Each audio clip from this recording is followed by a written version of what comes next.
What's up, baseball fans? And of course, what's up, Mets fans? Welcome back to Talking Mets here, Rob. Welcome to the MLB offseason of 2023 and 2024.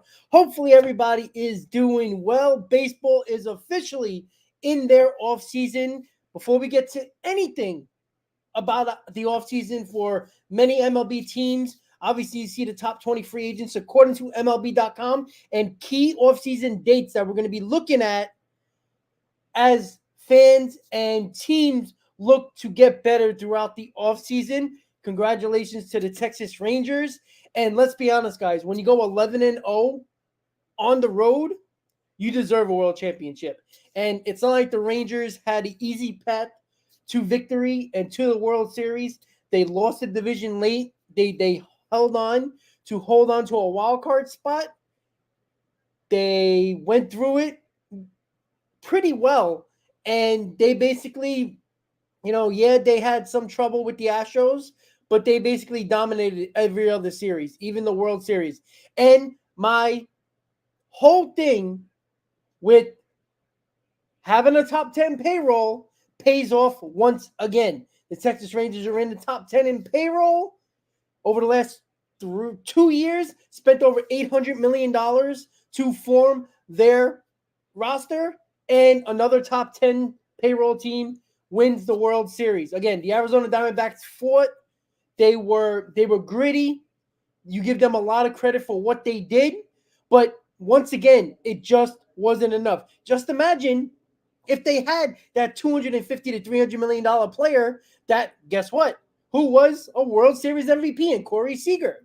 The Arizona Diamondbacks, Corbin Carroll is an excellent player, but he was going to be the Rookie of the Year. He was really good, but you still need that top echelon player. Corbin Carroll is going to be the Rookie of the Year. He's probably going to get better over the years as a player, but you're still missing that one or two key guys that cost money that a team like the Arizona Diamondbacks right now didn't want to spend.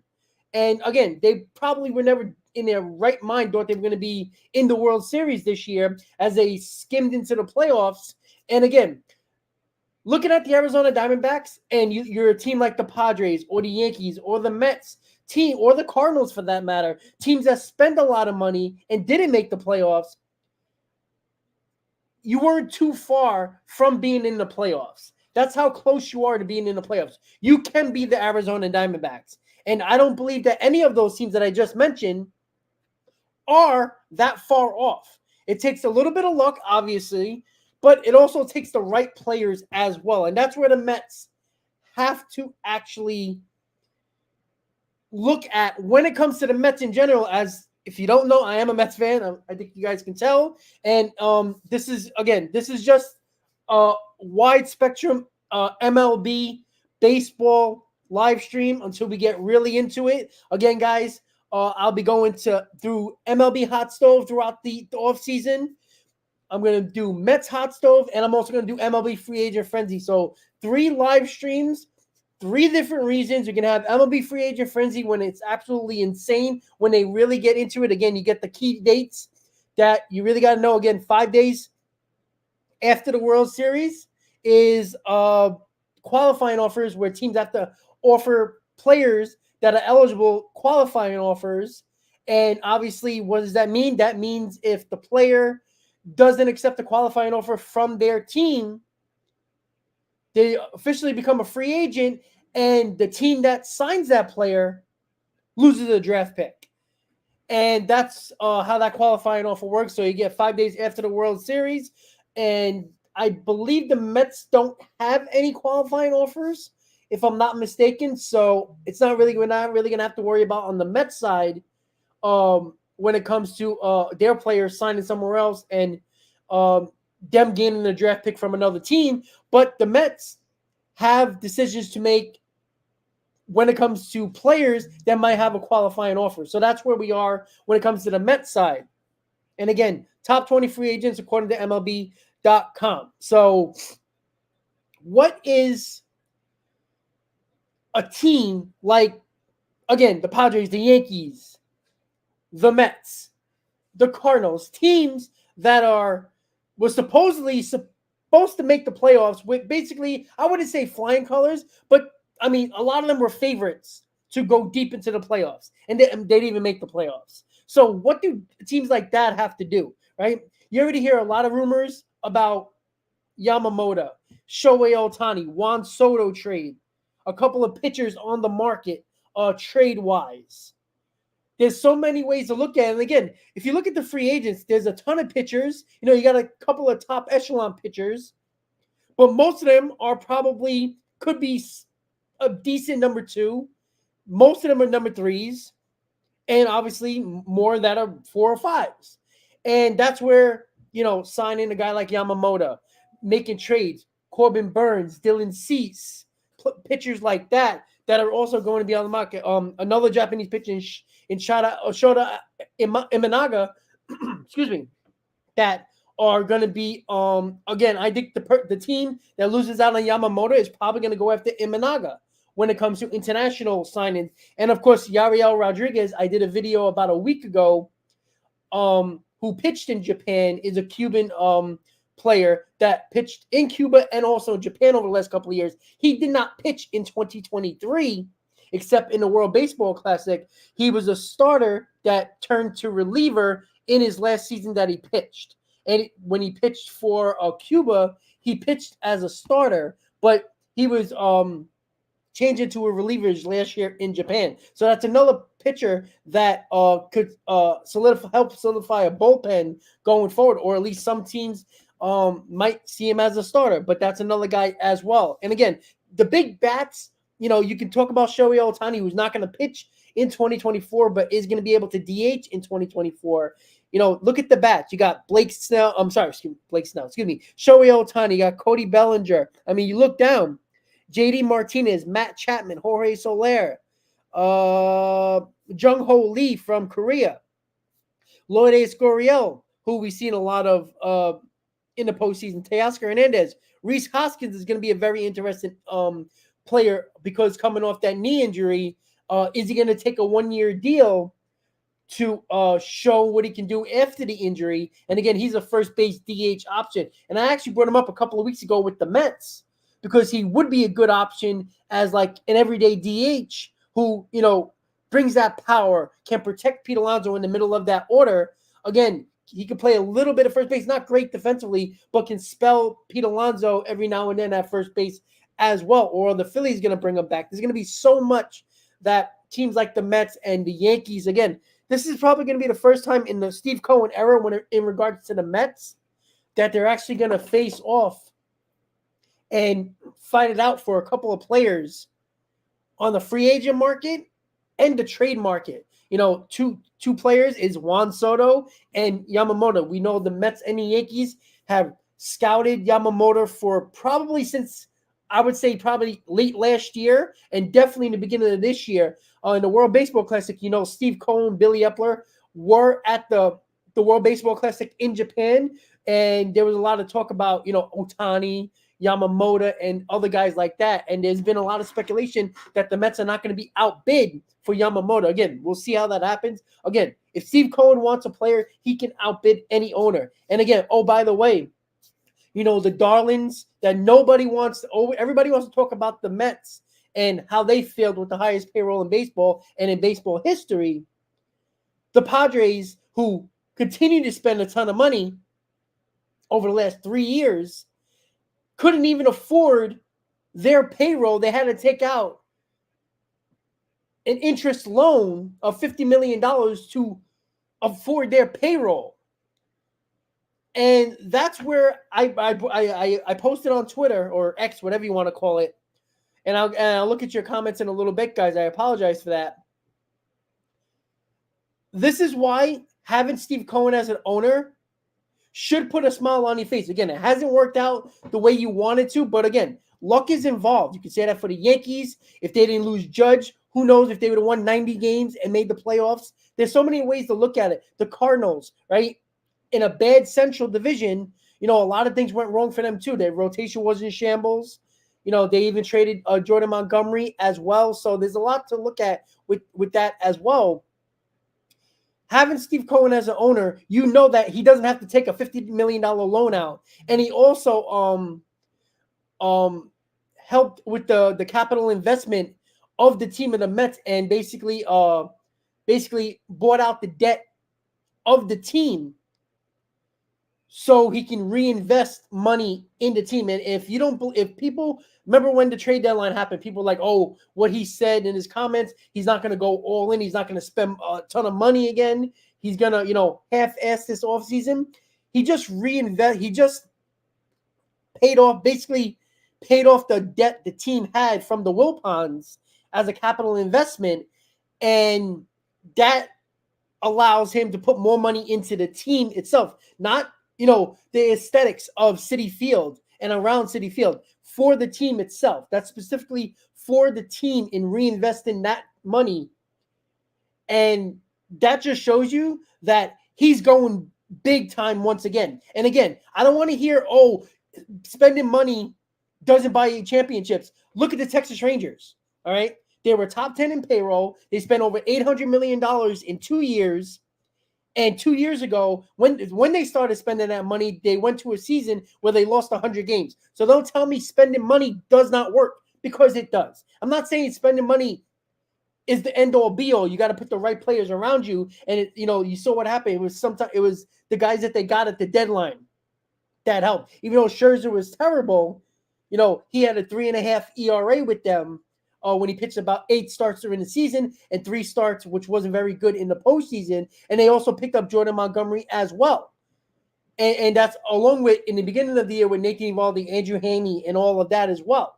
That's where you have to look at how they did it. They didn't just do it in the offseason, right? This is a 2-year plan here when it came to the Texas Rangers, right? They weren't favorites. Some believe that they weren't even going to make the playoffs. And remember, last year, they didn't make the playoffs. They were terrible. And that was after signing Seager and Simeon. They obviously signed Jacob deGrom as well. And look what they did. They didn't even have Jacob deGrom, who was considered their ace. And they still went out, got Scherzer, got Jordan Montgomery. And you see how crucial they were going forward. And also they had a good bullpen. And that bullpen also cost money as well. So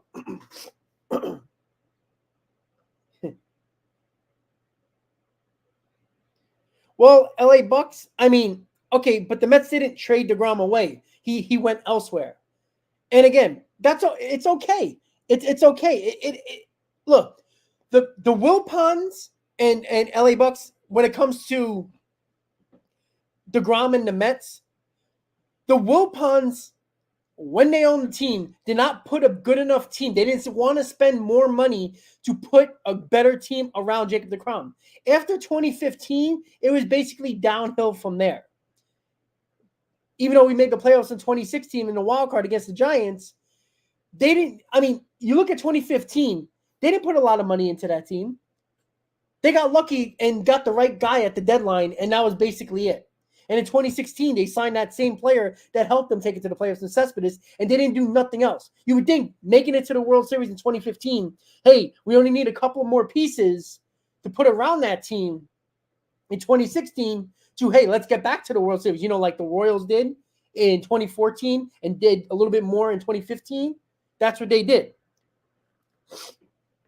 So I see it as this. I'm happy for Jacob deGrom because every time, we had the best pitcher in baseball, 2 Cy Youngs, and the team didn't even sniff the playoffs because they didn't do enough to put a team around them. And that was the problem. If you look at the lineups, those years when he won the Cy Young, it was an embarrassing lineup. And that's where you have to go back and say, where did the Mets go wrong? And where did the Wilpons go wrong? Right? It was just not putting the team around Jacob deGrom. You had the best pitcher in baseball, and you saw that you didn't really need dominant pitchers throughout the postseason. You need one guy like Nathan Eovaldi. He was good this season, but you know what he was? He was an excellent playoff performer, right? He did it with the Red Sox, and he did it with the Rangers, right? He stepped up in the playoffs. He's not the best pitcher in baseball or even top 5. You can even say that he probably isn't top 10 as a pitcher during the regular season. But he was very good in the regular season. And what happened? When it came to the postseason, he stepped up, along with Jordan Montgomery, who nobody really knew he was going to step up. But you see, you need that clutch ability as well. And you saw Jacob deGrom at the limited time with the Mets in 2015, how he pitched in the playoffs, and he was, 6-7 years younger at that time. He had that clutch ability, but the Mets really didn't make the playoffs with him. And then the injuries also didn't help him either.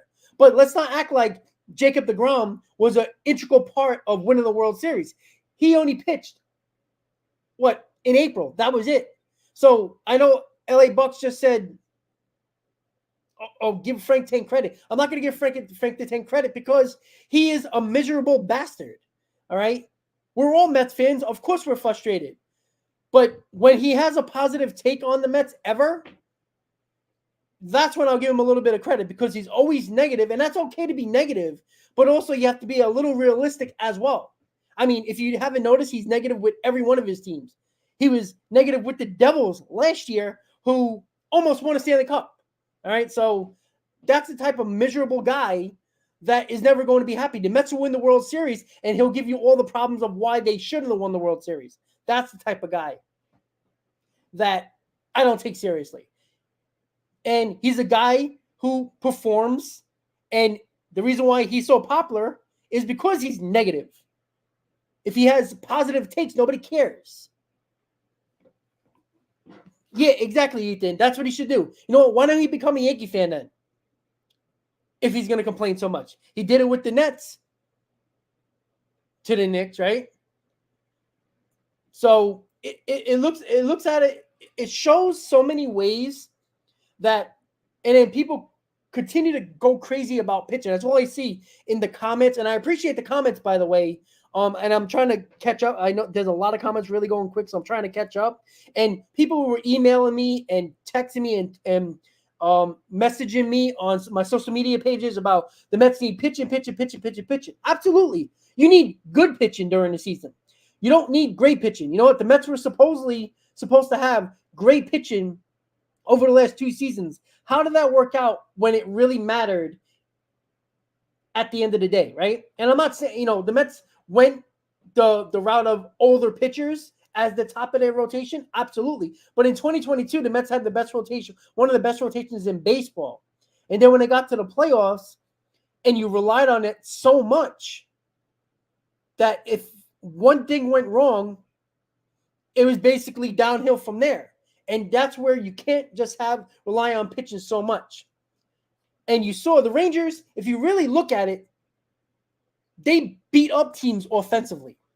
They destroyed teams offensively. The Diamondbacks had no shot in this series. They had a couple of moments where if they wouldn't have made a bad base running blunder or got the big hit, maybe the series would have been different.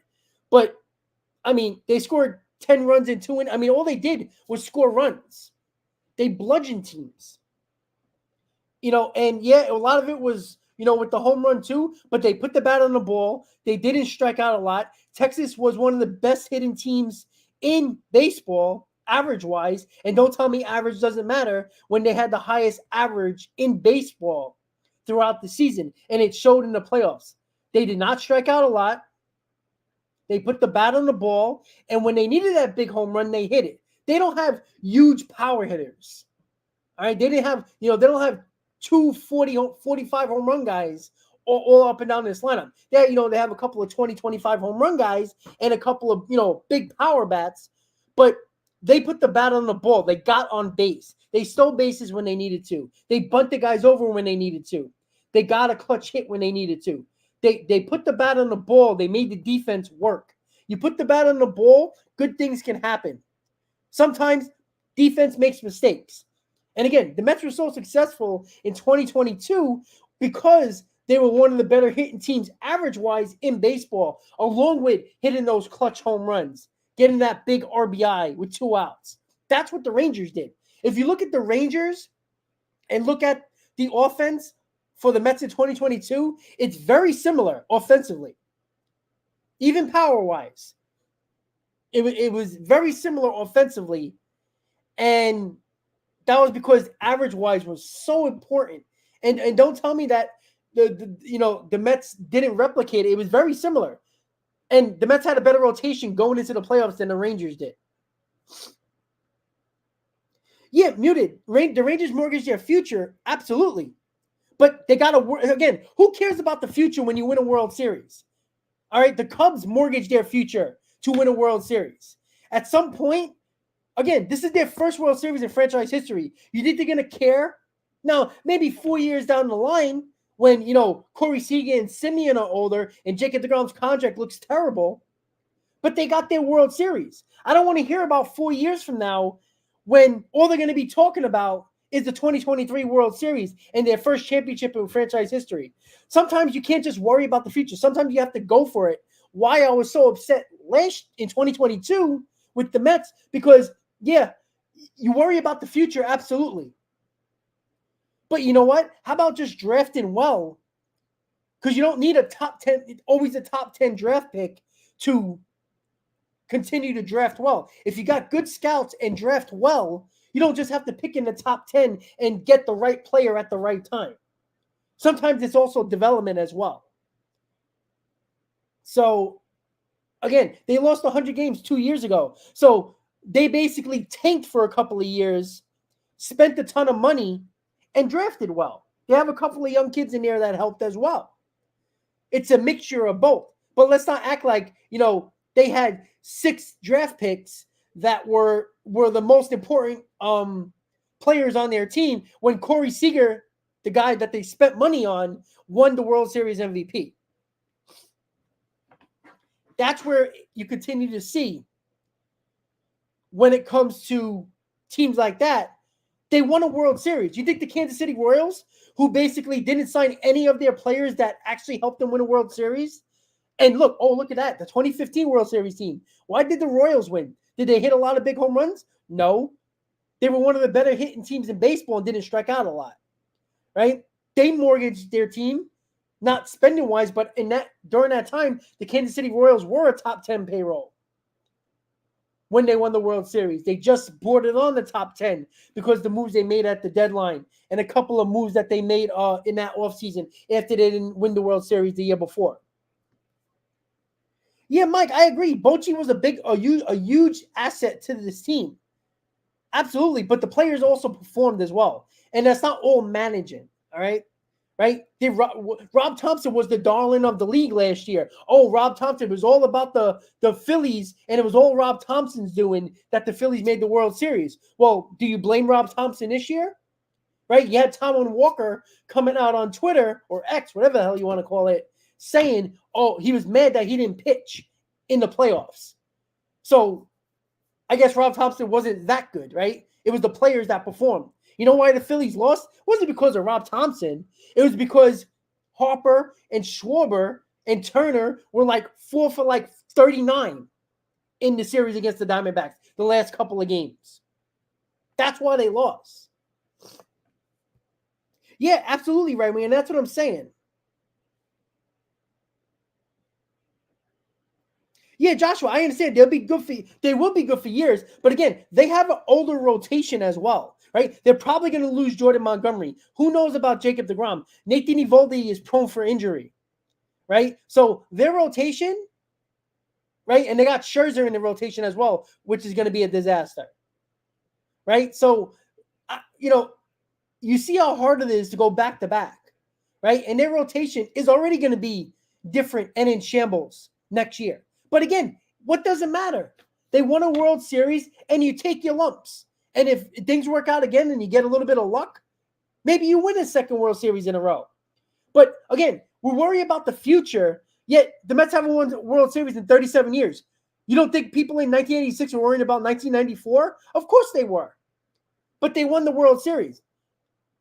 And don't tell me the Mets didn't mortgage their future in the mid-'80s to get to where they were, right? Yeah, it was the Docs of the world. Of course, it was the Darryl Strawberries of the world. Absolutely. But it was big trades like Hernandez and Gary Carter that really solidified that team. Basically, the captains of the team weren't the young kids. Wasn't everybody that was talking about that? You had to watch Doc. You had to see Darryl Strawberry. Gary Carter and Keith Hernandez were basically the linchpin of that team, right? And that's the way I see it.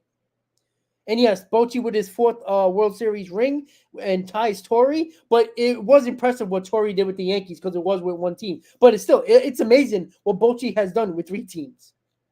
2 teams, with the Giants, and now the Rangers. So I see it as in many different ways, right? There's not one way to build a roster, right? The Astros, did they really spend money? Not really, because they got rid of players that were crucial to their World Series titles of Springer, Correa, Cole, right? The Yankees stole Cole from the Astros, and the Astros won a World Series anyway. Verlander goes to the Mets. They brought him back at the trade deadline. He wasn't as good as he was in 2022, but he was good enough. They just didn't pitch well, good enough in the ALCS. So, I believe in I'm not saying mortgage in your future, but again, the Mets, look at the Mets now, right? They're basically a top 7 farm system now. They were basically 14, 15 before the 2023 deadline. All these prospects, even if you want to keep them all, there's not enough room to play them all on this roster. So you have to decide which ones to keep that you think are going to be a part of this team next year and over the next year or 2 or 3. And you got to use the other ones to trade to get your team better. That's what the Rangers did. The Rangers says, all right, you know what? Is Scherzer really worth Luis Acuna? No. But the Rangers realized they needed pitching. They needed veteran pitching. They needed somebody that had postseason playoffs. Again, the Mets basically paid a lot of Scherzer's money, but they also got a top prospect for him in Luis Acuna, which people never thought you would get for Scherzer, no matter how much money you would have paid Scherzer's contract. And in that process, the Mets saved $20 million in that process. So, I'm sorry. I was just looking at the comments, guys. I apologize. That's the way you have to look at it, right? You can't just, if you're always going to be gun shy about giving away prospects because they might turn out to be amazing, but if you win the World Series in the process, does it really matter if that guy becomes, I don't know, a top 25 player in baseball? I mean, yeah, you might be a little pissed off about it, but you got that World Series title. This is not like the Mets won a World Series 9 years ago, right? They haven't won in 37 years. I wasn't even born yet the last time they won a World Series. That's got to mean something, right? Do you play to worry about the future 4 or 5 years from now? And I'm not saying trade 13 of your top prospects, but I guarantee you can trade about 5 or 6 of them and still have a very good farm system, because you can't. Where are you going to play all these guys on the roster? You already got a core 4, considering if the Mets sign Pete Alonso, you got Nimmo, you got McNeil, you got Lindor. That's your 4 guys right there. So those positions are basically taken. So where are you going to play all these guys? There was already a problem playing Mauricio and Vientos that are 3 third basemen basically, and guys like that. And you got guys like Luis Angel Acuna, you got Drew Gilbert, you got Clifford, you got a lot of outfielders as well.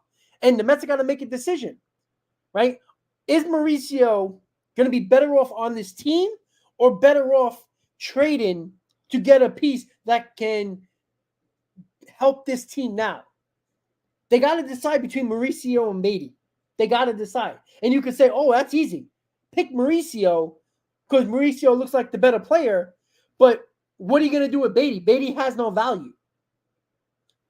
He's shown right now at this moment that he's not necessarily a major league player. He's a borderline major league player. So what value do you have in that? Just because you want to trade Beatty because you rather have Mauricio because he showed more, that's nice. But that doesn't mean other teams are going to see Beatty and say, why do we want him? What has he shown? What value does he have? What are we going to give you? That's the way you have to look at it as well.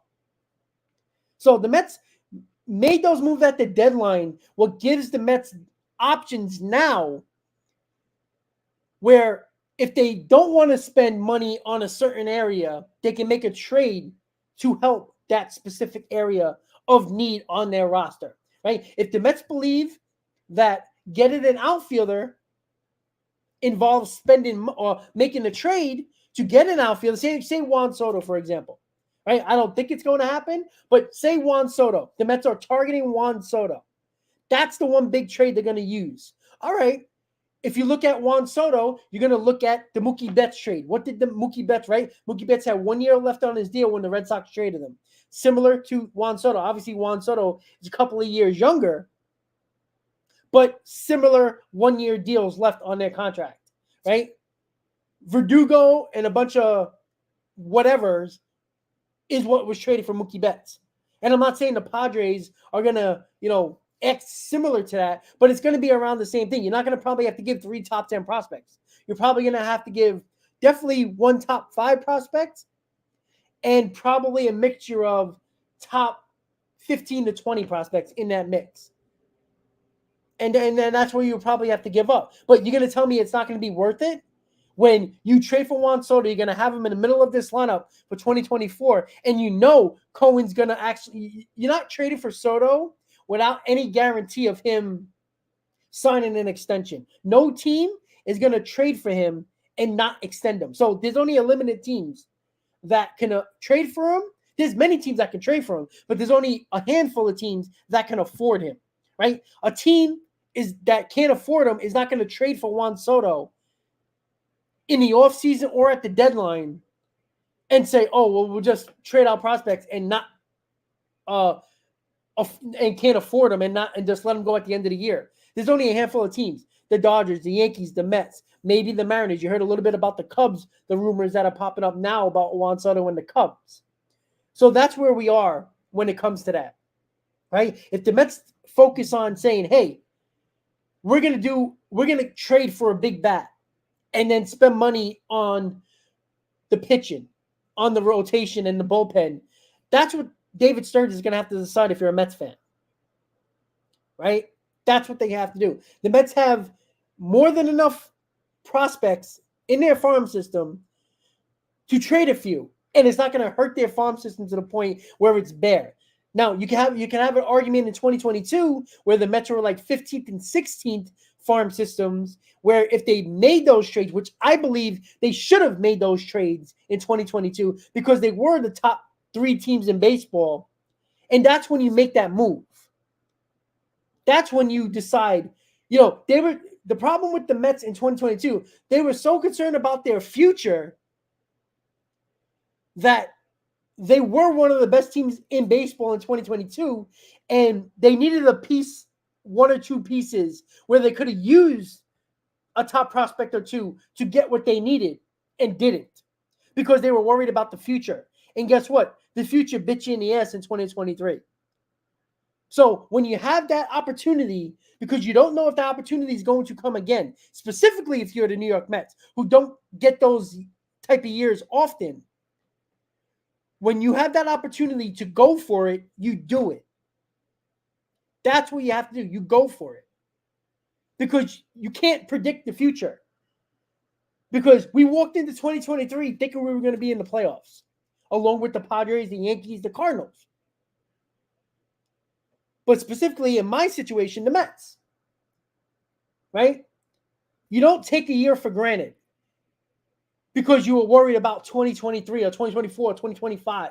You worry about that when it comes. When you got the richest owner in baseball, you could spend money to fill holes. You don't always got to use prospects to fill holes. Yeah, you got to fill up, use your farm system to fill a hole or 2. But you could spend the money as well.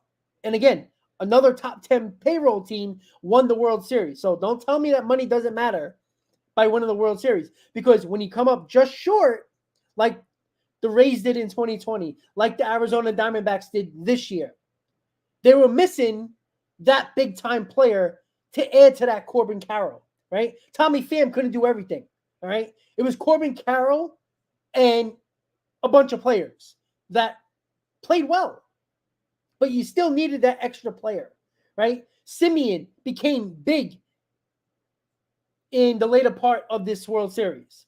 Seager was clutch the entire postseason, right? Those are guys that they brought in money, right? The Mets, what did Nathan Eovaldi was? He was money, right? Andrew Heaney, money, right? Trades where the Rangers, yeah, they might have mortgaged a little bit of their future to bring in Scherzer and Montgomery, but guess what? It got him a World Series. And not that Scherzer helped, but Montgomery did, right? You think the Rangers are going to give back the World Series if they have an okay year? Maybe they'll make the playoffs next year, but not win the World Series next year? And maybe in 2026, they might be struggling to pay off these contracts and to probably, look to trade a guy like Corey Seager and Marcus Semien to lower their payroll a little bit. But they got the World Series, the first in their franchise history. Nobody's taking that back. You think the Cubs at that time, a lot of people think they were crazy trading Gleyber Torres for a closer in Aroldis Chapman. But what did they need at that time? They needed a top-end closer. They had a good bullpen, but they didn't have that stopper in a closer. So they got him. Yeah, it took them to get their number one prospect, but it got them a World Series. You think Cub fans are going to take that back? Not winning in 108 years? I mean, come on, guys. You have to look at it that way as well. Explosive, yeah, it was a lot of the drive, but also, when things weren't going your way to start the season, again, they're professionals. They need to, grow a pair and stop being a bunch of babies and feeling sorry for themselves. And I think that's what happened in the end of 2022. They lowered their heads because they lost the division late in September. And they wanted people to feel sorry for themselves, except growing a pair and, doing some damage. You think the Texas Rangers, who were basically leading the AL West basically all season, and basically at the end of the year, the Astros took over the AL West, did the Rangers put their heads down and feel sorry for themselves? No. They said, no, we are better than them. And what do? They won a World Series. The Mets could have done that. Why couldn't the Mets do that, right? They did it. Steven, there's no reef. The Mets are not going to interview Aaron Boone because he's going to be the Yankees manager. I was 2 months old when they won. Yeah, I mean, it's a long time. At some point, you got to go for it. And I think the problem in 2022 was that Steve Cohen, the new owner that he was, I don't think he wanted to, push and step in when he had baseball people to run things. Again,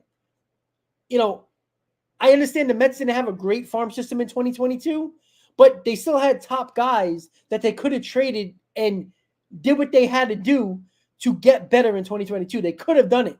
They just weren't willing to give up. Remember, you heard stories that the Mets were floating around Mark Vientos, who, again, is not going to be a great major league player. We all know this.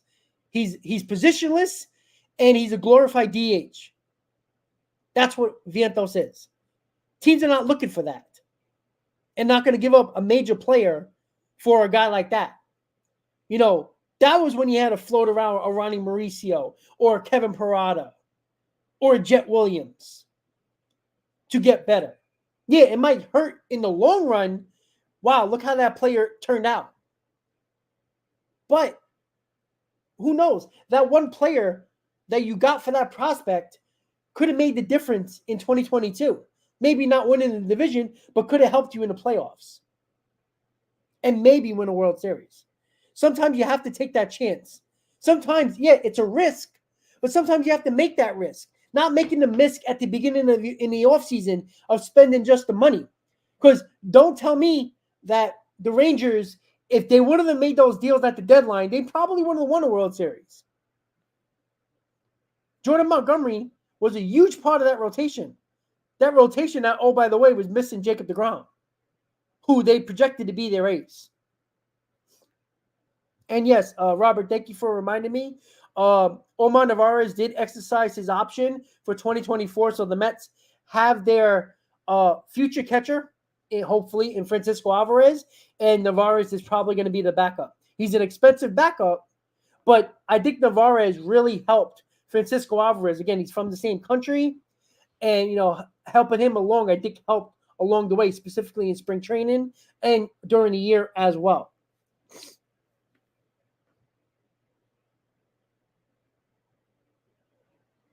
Right wing, yeah, you could say that, but that doesn't mean they're going to be. Right? I mean, Texas, yeah, they're a big market team, absolutely. But again, they're losing people as well. Are they going to re-sign Jordan Montgomery? Is Nathan Eovaldi going to stay healthy? Right? Andrew Heaney, is not a great pitcher. But again, we'll see. Right? That's this is basically a similar lineup that won 80 games in 2022, didn't make the playoffs. Right? It's not a much different roster. Besides the rotation, their lineup was very similar from 2022. They traded for the right guys and they signed the right guys to help their rotation. So we'll see. Again, it can your season can be derailed very quickly. Give a lot of credit to Chris Young. But again, if the Rangers didn't win a World Series, Chris Young would have got killed for signing Jacob deGrom. He would have got killed for trading for Max Scherzer. But they won the World Series, so nobody cares, right? Those ended up being bad moves. Let's be honest about that. The Jordan Montgomery move was excellent. Nathan Eovaldi signing, excellent. Because you know what he can do once he gets to the playoffs. And that's what I talk about, like a guy like Aaron Nola. Right? I'm not a big fan of Aaron Nola during the season, but there's no mistaking over the last 2 seasons who was one of their better Phillies pitchers in the postseason, and that was Aaron Nola. Aaron Nola has a really good record and a good ERA in the postseason. That's a guy that might frustrate you during the season with his 3.84 ERA, but when he comes to the postseason, he steps up. That's the guys you have to look at. What the Mets are looking for going into the offseason. Let me just check the comments really quick. Yeah, exactly, John. Their TV deal went south. And let's be honest. I know the owner has a ton of money, but taking out a $50 million loan to pay your payroll because you couldn't afford to pay your payroll, that just shows you they went over their head. They did. And listen, I'm not going to blame the Padres. They tried over the last couple of years to put a World Series team together. And let's be honest, they're extremely talented top to bottom. But something's not working in San Diego. They just lost Bob Melvin, and he went to the Giants. They're looking for a manager. In all likelihood, they're going to trade Juan Soto. Like, they went all in by making trades at the deadlines the last 2 years, by signing players to big money, big contract deals. They went for it. So I'm not going to be mad at that. And no Padre fan should be upset. They should be upset about the outcome. But what else did the Padres need to do? They traded for Juan Soto. They signed Manny Machado. They signed Bogarts. They got Yu Darvish. They got Blake Snell. Like, what were they? They got Josh Hader. Like, they did everything they could.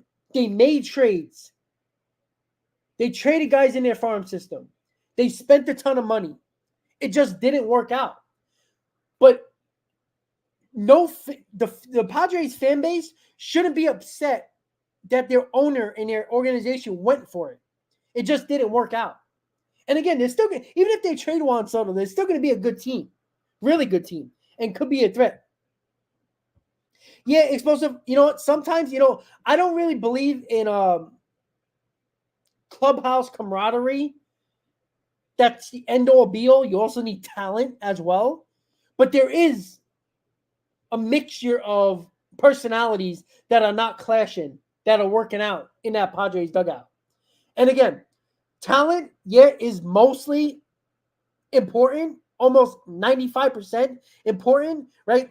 The Rangers, they were a talented team, but there was teams in the postseason like the Braves, the Dodgers, the Astros that were probably more talented than the Texas Rangers. But that little bit of camaraderie, right? That whole Creed song that they were playing during the postseason, and it brought them together, that's about 5%. But they also needed the talent as well. Yeah, Jay, but it was 4 prospects. It wasn't great prospects. Can we be calm down about what we gave up for Ruff? It wasn't a lot. Besides JD Davis, that's probably the only thing that's turning out, who is okay. Again, the Mets didn't want to give up Mauricio, Parada, Jet Williams. That's why they didn't get the right players. They could have got somebody for the right price. You can't tell me if the Mets would have got, say, a bigger bullpen arm than Givens, or a better bat than Vogelback or Ruff, that things couldn't have changed late in September. Because the Mets' problem in September really wasn't pitching. They couldn't score in September after Marte went down. So, yeah, exactly, explosive, right? Chapman, who gave up huge postseason home runs, right? So helped solidify that, even though he wasn't great, because Leclerc was their closer, but they also added to the bullpen as well. Again, they made the right moves at the deadline. Right? But I'll tell you right now, if Chris Young didn't win the World Series and say they lost in the ALCS to the Astros, Chris Young would have been getting killed for trading for Max Scherzer, who did nothing for them. Signing Jacob deGrom to a massive contract, who pitched like five games for them. Jay, you have to look at it. But just because players weren't traded, big names that weren't traded, and I'm not talking about guys like a Juan Soto. The Mets couldn't get Juan Soto because the Nationals weren't trading him to the Mets. But there could have been a guy out there that we don't even know about. Right? We talked about JD Martinez. Why couldn't the Mets get him? The Red Sox didn't give him up because they weren't getting what they asked for. Maybe if you floated a top 7 prospect, maybe if you said, hey, what about Jet Williams? And I know Jet Williams doesn't really quantify what JD Martinez could have been, but if the Mets would have got JD Martinez, you don't think that could have helped that lineup that was struggling down the stretch in September? You never know. Yeah, S-Man, absolutely. Spores was a guy that was excellent in the postseason. That's guys like that too that you bring up. But it goes into the bigger picture, right? It's not all about who you sign in the offseason, even though that matters. It's what you do at the deadline as well. And again, the Mets failed in 2022's deadline because they didn't go that extra mile. They didn't choose the right guys to go after. They chose Givens, Vogelback, Ruff, and Naquin. That wasn't good enough. Again, if they hit, who knows? It could have been different, right? I mean, Steve Pearce, it wasn't a trade deadline acquisition for the Red Sox, but he was a World Series MVP. Who? But yeah, Patrick, I understand that. See, this is where people don't understand. Sometimes you have to go for it. JD Martinez could have been the difference in September of winning the division and not winning the division. And you can't tell me that losing the division late like the Mets didn't demoralize the Mets team, because it clearly did. If the Mets would have won the division and held on, who knows what would have happened in the playoffs? We would have faced the Padres, who were a bad matchup for the Mets. They would have faced somebody else. They would have had the bye to rest Scherzer and rest their older rotation, to rest DeGrom, rest Bassett. Maybe that 5-day period where they were on their bye could have made all the difference in the world. Now, it didn't help the Atlanta Braves in 2022 or the Dodgers, but that doesn't mean it couldn't have helped an aging rotation in the Mets having that bye. But no, Patrick, it wasn't Pete Crow Armstrong because that was a bad move because the Mets weren't good enough in 2021. They were a borderline team at best. 2022, you were the best team in baseball, one of the best teams in baseball. That's a huge difference.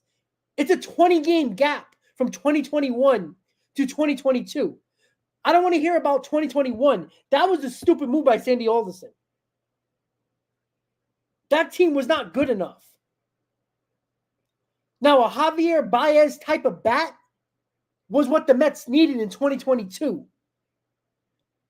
that they didn't go after. That's the big difference. The 2021 team couldn't sniff, couldn't lick the bottom of the Mets shoe in 2022. That's a big difference. That was a bad trade by Sandy Alderson. The problem with Billy Epler was the fact that he did not go for it. He was shy and was scared to trade off a top prospect because the future. And how did that future work out for us? You had to go for it last year when you had DeGrom still, when you had Scherzer, who was still looking okay. You had Bassett. You had one of the best rotations going into the postseason, and you failed it because you were scared to give up top prospects, and you ended up with Vogelback, Ruffin, Naquin, and Givens. That's the problem. They didn't go for it in 2022. You can't tell me if the Mets would have went after, and again, and I'm not saying it would have, at the moment, right? The Yoenis Cespedes trade, right? Nobody wanted to trade Michael Fulmer. Nobody. Remember, if you watch 5 Days in Flushing, Sandy Alderson did not want to trade Michael Fulmer for Yoenis Cespedes. Right? And I'm not saying JD Martinez and Cespedes were the same thing. They weren't. But JD Martinez was playing. Yes, he had back issues, but he was playing well for Boston. Don't tell me a bat like that couldn't have helped down the stretch in September. Because the Mets, who were scoring 4.5 runs per game in 2022, which was good enough, along with their pitching staff, they were scoring a full run less in September. You tell me JD Martinez couldn't have helped that big time in the middle of that order?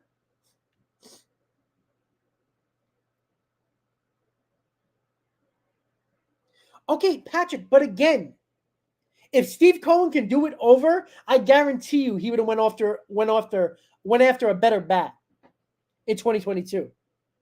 He would have. Now that's hindsight. Obviously, that's after the fact. But sometimes you don't think the Mets are going to make a big trade this offseason? You're rudely mistaken. You are not paying attention. You don't acquire all these prospects at the deadline and have a top 10 farm system now to keep all your prospects. That does not work. Where are you playing all these prospects that we acquired? We have 42 shortstops. We have a catcher that is probably the top-ranked catcher in the in the minor league system in all of baseball. In Parada, we have nowhere to put him because we have Francisco Alvarez. Those are trade chips.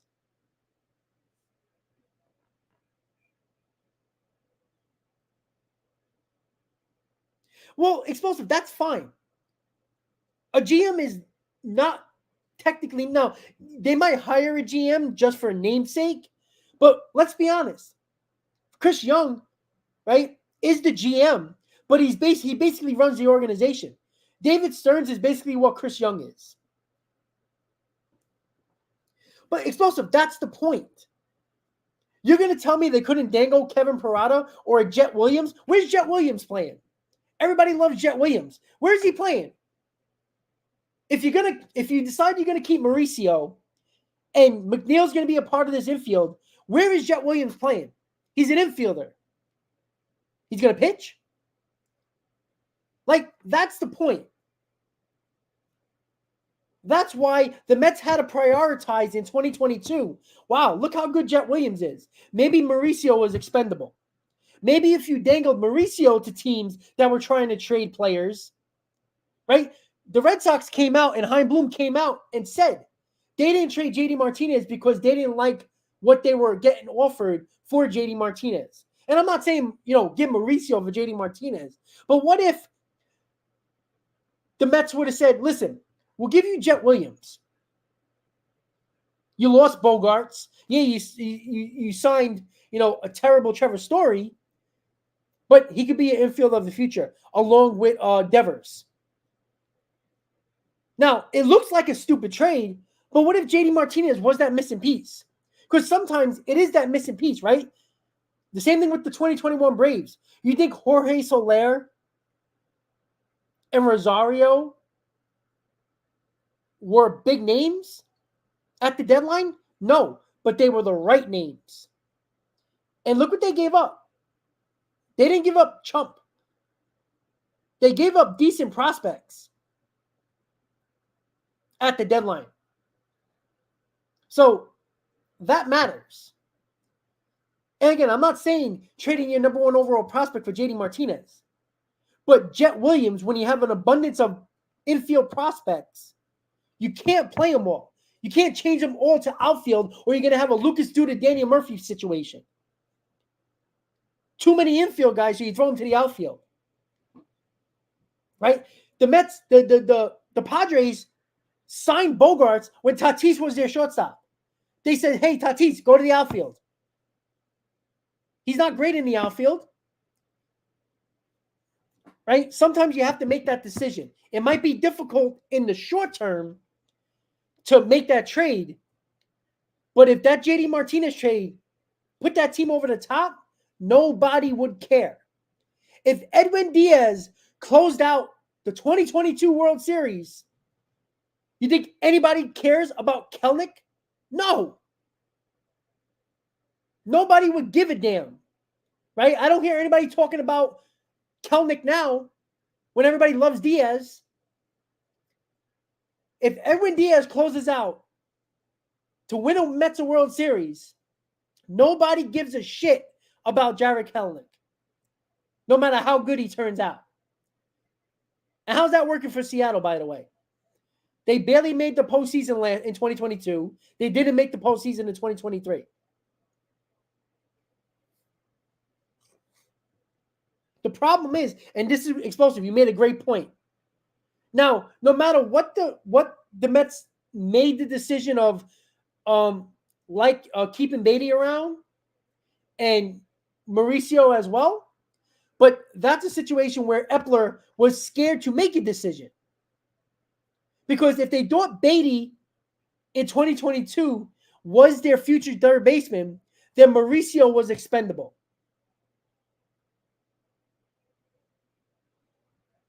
Oh, really, Patrick? Really? And I'm not who was their number 1 overall prospect that I said the trade? Who? Jet Williams in 2022 he was hovering around the top 10. All right. Sometimes, again, Patrick, you want to keep all the prospects, keep them all. But you don't win that way. All right. Even the Astros traded for Cole, traded for Justin Verlander. Now, they had a lot of young kids, their prospects that developed over the years, but when they needed rotation help, they traded top prospects for these guys. At some point, you have to make a decision. You can't play all these guys. Again, Patrick, you're the type of fan that doesn't want to win. You want to win at a cost. Like, oh, don't do that, even if that might make us win. You have to take a chance every now and then. The Braves did it in 2021. The Phillies did it in 2022. The Rangers showed you what they did. They traded for Scherzer with a top 5 prospect in Acuna. Yes, that cost money. But they gave up a top prospect because they thought that was going to help the rotation. The Mets got a qualifying offer, a draft pick, because the Rangers made an outrageous offer to Jacob deGrom. Again, it's not about trading your number one prospect for a guy like JD Martinez. I'm not saying you had to, but you could have gave a top 7 draft pick, a prospect. You telling me you couldn't have gave a Jet Williams and Alex Ramirez for JD Martinez? I'm not saying JD Martinez is going to help you in 2026, but he could have been the difference in 2022. If you would have won a World Series because you made that move for JD Martinez and they would have won the World Series in 2022, and if you complained about 2025 because of prospects, then you don't care about winning. You don't care about winning. You need a mixture. How many more prospects do you want up here? If you're not gonna trade Mauricio, you're not gonna trade Beatty, you're not gonna trade Parada, you're not gonna trade Clifford or Gilbert or Acuna. Where are all these guys playing? Is some of them gonna pitch? Because you can't play all of them. Nimmo, right? You got Clifford, you got Gilbert. They can be center fielders, but they can be corner outfielders. Great. If you're gonna keep Mauricio and Beatty and McNeil and Lindor, where are you playing Jet Williams? Where are you paying Acuna? There's not a lot of places to put these guys. This is where David Stearns is going to have to make a decision for about 2 or 3 of their prospects. Are you going to see them as potential additions to this roster to help it in 2024 and beyond? Or you're going to have to use some of them in a trade to get a guy like a top pitcher on the market, or trade for a Juan Soto. Explosive, how long have I been saying that? And again, Explosive, you've been on my channel for a long time. We talked about this on the Roundtable podcast as well. Me and Nelson talked about trading. There's a possibility that Jeff McNeil could be traded. You know why? Because even though he has a contract that the Mets just extended him, it's a very affordable contract. And teams like players like Jeff McNeil. I'm not saying trade Jeff McNeil. But if it's the difference, like say if like the Padres, they want an everyday player and they want a top 10 a top 10 prospect and another top 20 prospect with Jeff McNeil. You're not going to make that trade because you want to hold on to Jeff McNeil?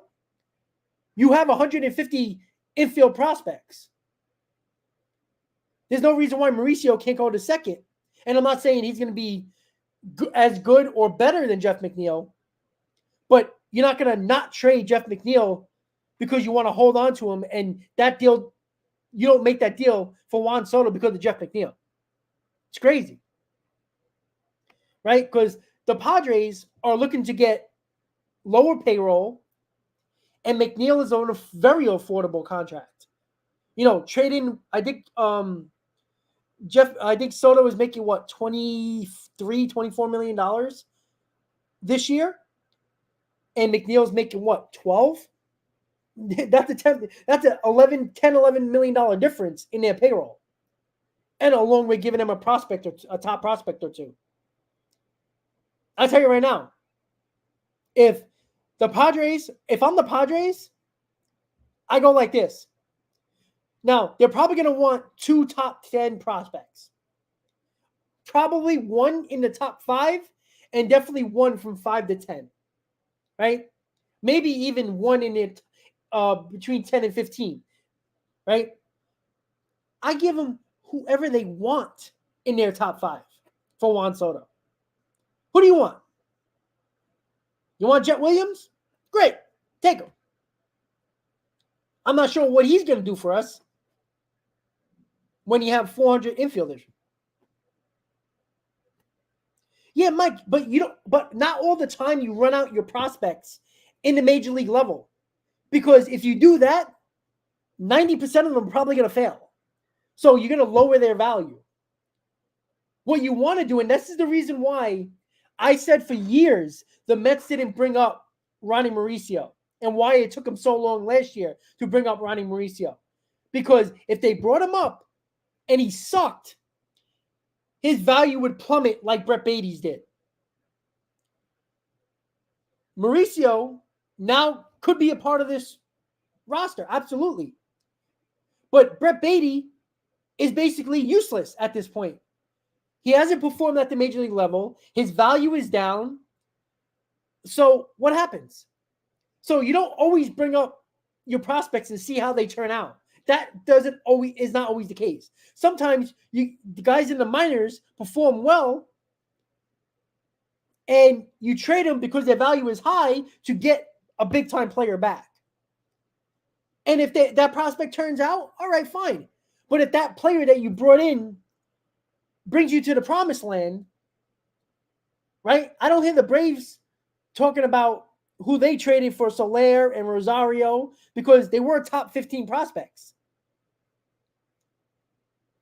Right? They weren't number one prospects, but they were top 15, top 20 prospects that they traded away for those guys. You think the Braves are going to say, oh, I worry about those prospects because we won a World Series? No. And again, the reason why Mauricio, I believe to this day, and again, it's a new regime now. You got to remember, guys, David Stern has no connection, no emotional connection to any of these prospects, any of these players on the roster.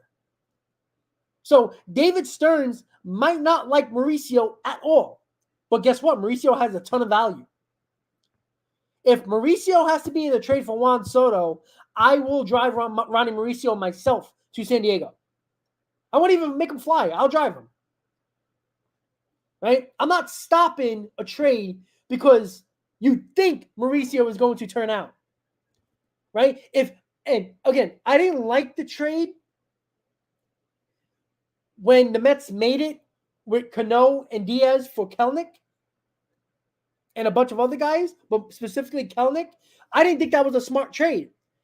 But if the Mets would have won in 2021 or 2022 and won a World Series and Diaz closed out the game, you really think I give a damn about Kelenic in baseball Siberia right now in Seattle? Absolutely not. Well, I don't, John. I think that's a. I don't think the Padres are going to get rid of Tatis because it is, even though it's a long contract, it's an affordable contract for the type of ability and stats that Tatis puts up. Like it's an affordable contract. Like Soto is going to make a ton of money. The reason why they're trading Soto or going to trade Soto, most likely trade Soto, is because the Padres are not going to pay him after next season. So the best value you're going to get is this offseason. That's why you're hearing the trade rumors.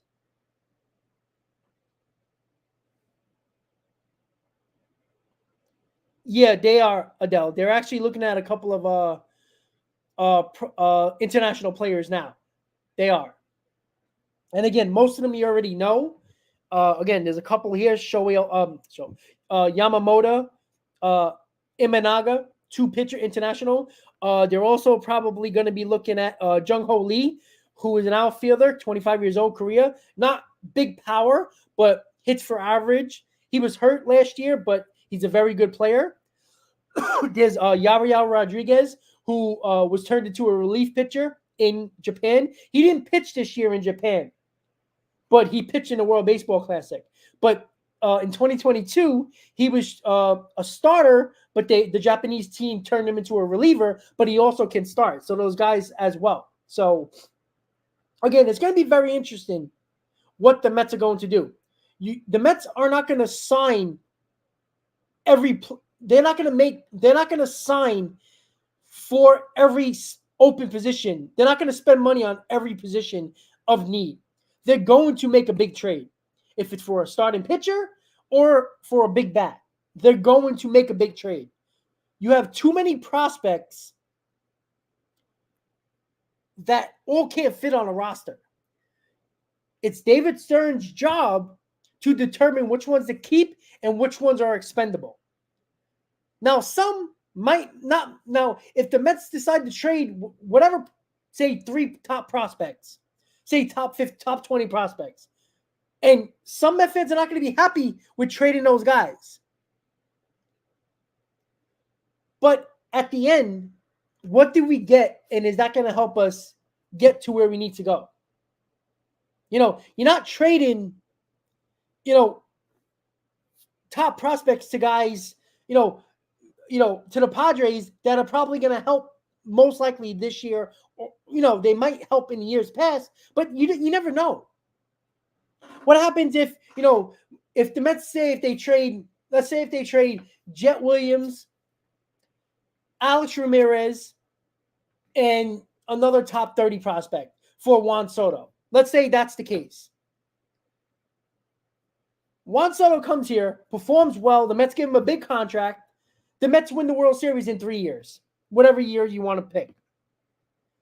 Do you really care about those prospects and how they turn out in San Diego? Say if one of them, because most likely one of them might turn out to be a very good player, maybe a superstar, maybe. You won a World Series. Who cares? That doesn't mean that you're not going to win a World Series after that, because you got the richest owner in baseball who can buy anybody. And if you have good drafts, you can continue to fill your farm system up over and over again. The Mets are now in the driver's seat because they have options. They got money to spend because of their owner. They got prospects that are expendable because you made those trades at the deadline. Yet you had a 14th, 15th farm system prior to the deadline. Now, whatever you look at, you're definitely in the top 10 in farm systems. You might even be top 5 in some regards, farm systems. Yeah, Lindor, exactly my point. And again, it doesn't matter what Kelenic does with Seattle, because you have one of the best closers in baseball. And again, I said, if Diaz closes out a World Series and throws out the last pitch and wins a World Series for us, you think we're going to cry about Kelenic? We're not even crying about him now. And he's performed decently for Seattle, but not to the level that we thought he was going to be.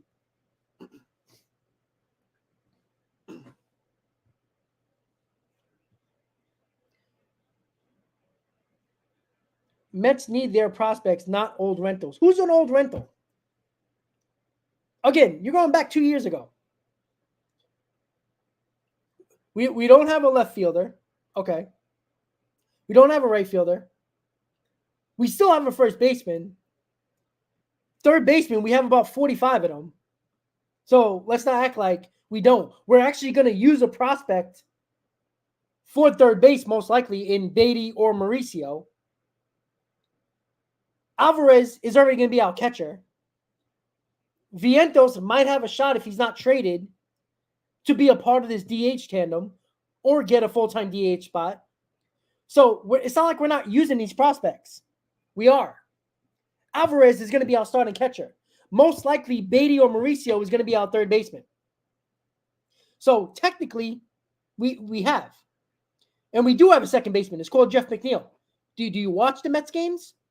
We have a first baseman in Pete Alonso, at least for 2024. Again, do we have a top first base prospect I haven't heard about? I don't think so. What are you going to move? Jet Williams to first base? Maybe you can move Kevin Parada to first base, but that's not looking like what the Mets are doing. No, we're not. But again, even if the Mets sign Ohtani, that's not going to be the only thing they're going to do. Like, it's not.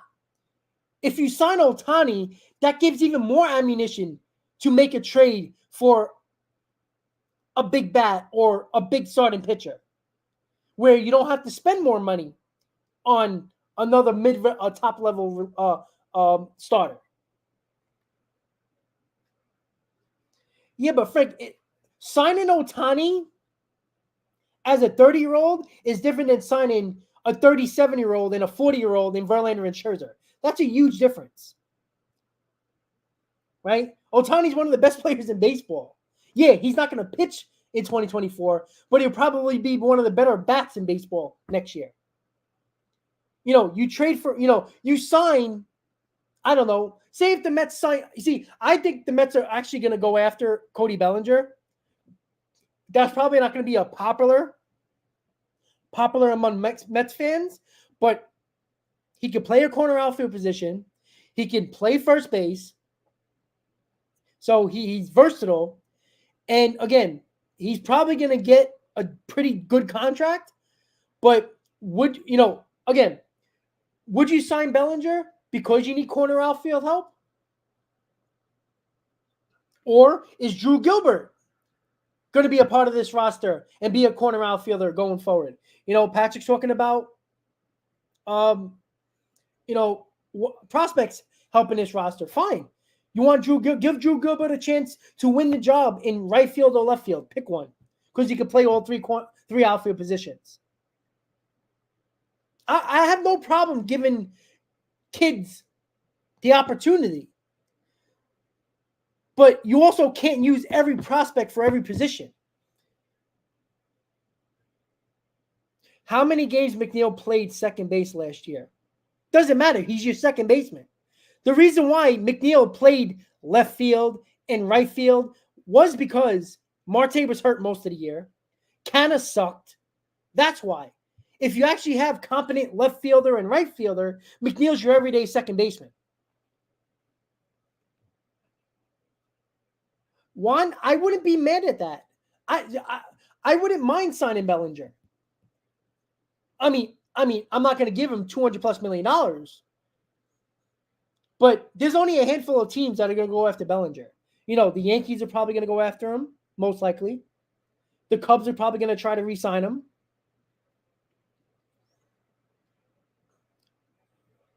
I mean, we're talking like Jeff McNeil can't play second base every day. He can.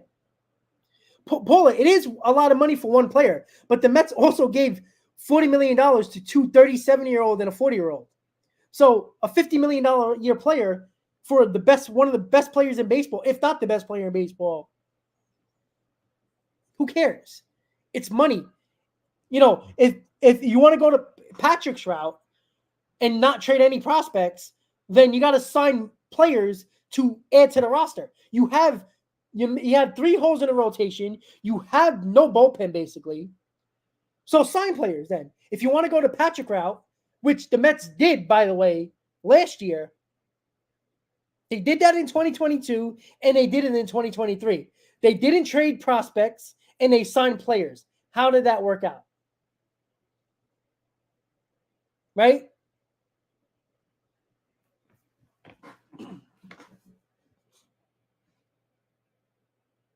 Okay, Patrick. And they won 84 games.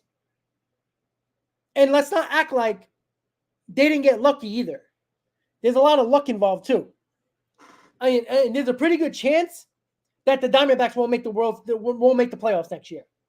Pretty good chance of that, because they're not going to spend money. Right? Let's not act like they didn't get lucky in a lot of these aspects as well. It takes a lot of luck as well. You're giving me the Arizona Diamondbacks.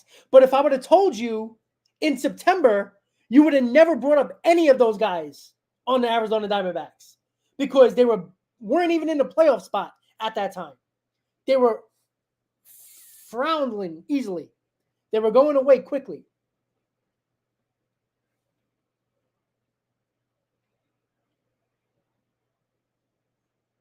And again, Patrick, another top 10 payroll actually won another World Series, right?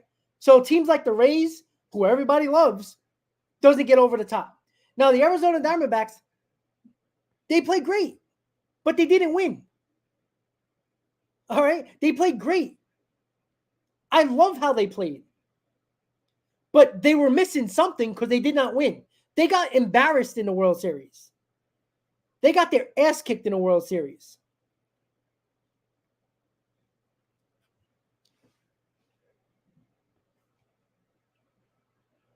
Like, you keep on talking about rookies, right? Name me a team that won the World Series that didn't make big trades and traded away prospects to get better over the last 5-6 years. Because every team did it. Yeah, they had a couple of prospects that worked out, absolutely. But again, if the Mets are going to keep Mauricio, keep Beatty, keep Alvarez, oh, by the way, Nimmo was a top prospect. Alonso was a top prospect. Right? They're part of our core, or they're not. At one point, Pete Alonso was a top prospect. He's a part of this team. Brandon Nimmo became a top prospect. He's playing center field for the Mets for the next 8 years. So let's not act like we're not using prospects here, right? Unfortunately for the Mets, a lot of their top prospects over the last 6-7 years were pitching. Did we forget about DeGrom? Mats? They traded for Syndergaard, but was a part of the right? You forget about those guys? I mean, come on, guys.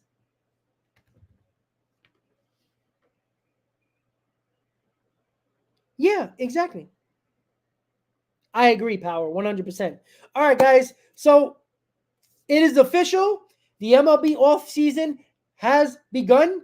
Again, 5 days after the World Series, teams are going to be offering qualifying offers to their potential free agents over the next couple of days. So you're going to get a lot of that. The Mets, there's a little bit of Mets news. Omar Narvaez exercised his option for 2024. So the Mets catching situation is Alvarez and Narvaez.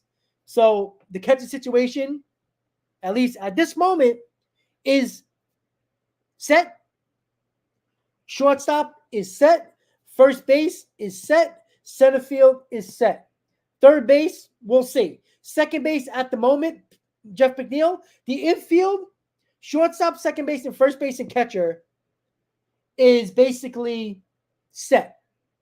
Third base, there was some conversation. There were some reports that came out that the Mets are going to look at Matt Chapman. So that's how much they believe in Brett Beatty and Ronnie Mauricio at third base. So I don't know how true that is. That was a Sports Illustrated article and a Bleacher Report article about Matt Chapman, and the Mets are going to be looking at him. So, again, that's another reason why where the Mets might think that they don't believe Ronnie Mauricio is their future third baseman. They might see him as a second baseman, and maybe Jeff McNeil is expendable. Who knows? So, once again, guys, welcome to the MLB offseason. Again, look out, always for the Mets Roundtable podcast. That's probably going to come back on Monday at 7 p.m. MLB Hot Stove, Mets Hot Stove, MLB Free Agent Frenzy, and, of course, the special edition MLB Winter Meetings live stream when it happens in December. So look out for all those streams. It's going to be a ton of live streams, ton of content coming on the channel, ton of guests, a couple of guys that you originally seen in Hayden, Nelson, Chris. I'm going to bring other people on board, other YouTubers on board as well, Mets YouTubers, and maybe even other teams YouTubers, just to have conversations about other teams as well for MLB Hot Stove as well. So with that said, guys, welcome to the MLB offseason. We'll see what happens. The Mets got a lot of work to do. A lot of teams, top teams, could look a lot different in February based on trades and signings. We'll see what happens. We'll see who is the big winner this offseason. Hopefully, it becomes the Mets. With that said, guys, everybody have a great night. Let's go baseball and let's go Mets. Have a great night, guys. I'll see you next time.